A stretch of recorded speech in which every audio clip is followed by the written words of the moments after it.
Global warming का असर राजस्थान के कश्मीर में भी देखने को मिल रहा है। प्रदेश के एकमात्र हिल स्टेशन कहे जाने वाले माउंट आबू का पारा अपने सारे रिकॉर्ड तोड़ चुका है, जिसके कारण अब पर्यटक भी माउंट आबू से दूरी बनाते नजर आ रहे हैं। देखिए माउंट आबू से हमारी खास रिपोर्ट।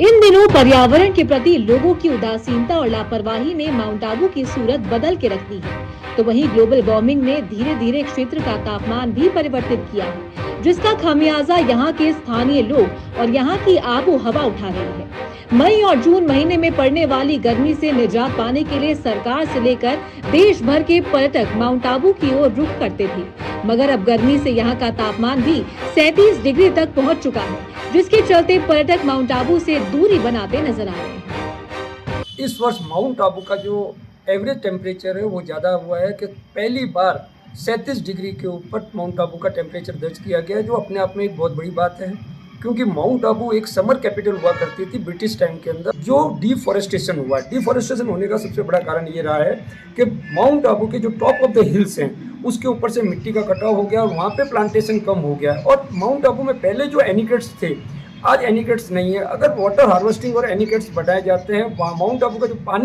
पानी के लेवल को रोका जाता है, बारिश को रोका जाता है, तो उससे क्या होगा कि जगह जगह वाटर बॉडीज बन जाएगी। वाटर बॉडीज बन जाएगी तो एटमॉस्फेयर के अंदर भी टेम्परेचर के अंदर कमी आएगी और प्लांटेशन अच्छा होगा। वैज्ञानिकों के अनुसार जलवायु परिवर्तन एक बहुत ही बड़ी समस्या बनती जा रही है, जिसकी वजह से पर्यावरण को भी काफी नुकसान पहुँच रहा है, जिससे ग्लेशियर का पिघलना, फूलों का समय से पहले खिलना, हिल स्टेशनों पर गर्मी पड़ना जैसे कई परिवर्तन देखने को मिल रहे हैं। जानकारी के अनुसार पिछले कई सालों से माउंट आबू में पर्यावरण विरोधियों की ओर से किए गए कामों से भी जलवायु परिवर्तन का असर देखने को मिला है। एनजीटी और सुप्रीम कोर्ट की रूलिंग के बावजूद जंगलों को काटने का काम और रॉक्स कटिंग करके प्रकृति के साथ छेड़छाड़ की गई है।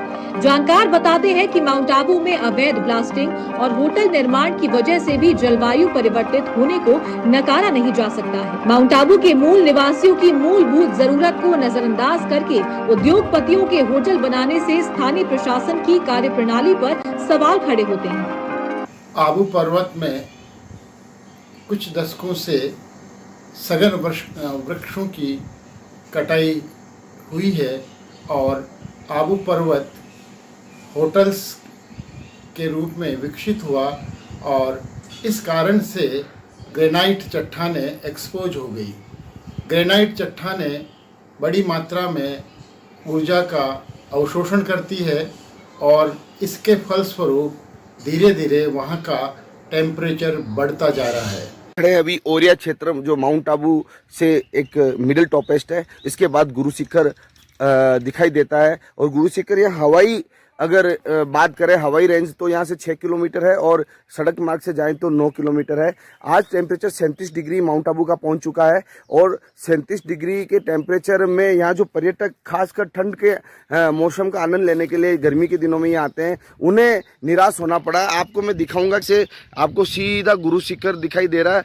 हवाई रेंज इसकी 6 किलोमीटर है और सड़क मार्ग से ये करीब 9 किलोमीटर गुरु शिखर है। और गर्मी का प्रकोप आप यहाँ माउंट आबू में भी देख सकते हैं कि जिस तरीके से माउंट आबू की पहचान ठंडे हिल स्टेशन के रूप में जानी जाती है, गर्मी के दिनों में भी अब माउंट आबू भी अपने हिल स्टेशन की टैगलाइन को खोता जा। वर्षों की बात करें तो यहाँ करीब गर्मी के दिनों में भी 16 डिग्री 18 डिग्री या 20 डिग्री अधिकतर तापमान रहता था और गर्मी के दिनों में सरकारें जो हैं अधिकतर इधर रुक करती थी। गवर्नर बॉडी खासकर राज्यपाल ग्रीष्मकालीन अवकाश यहाँ बिताते थे और ब्रिटिश काल में भी ये माना जाता है कि ब्रिटिश शासन भी यहीं से माउंट आबू से संचालित होता था। मगर समय के परिवर्तन को देखो, ग्लोबलाइजेशन को देखो कि अब माउंट आबू भी एक हिल स्टेशन होने के बावजूद कितना गर्म है और आज 37 डिग्री का तापमान आप देख सकते हैं कि ऑन रिकॉर्ड किस तरीके से माउंट आबू में 37 डिग्री का तापमान है। पर्यटक खासे निराश होकर लौट रहे हैं। तो लोग जो माउंट आबू को एक हिल स्टेशन के नाम से जाना जाता है, वहाँ पर भी लोगों को निराशा देखने को मिल रही है। शरद टाक, समाचार प्लस, सिरोही।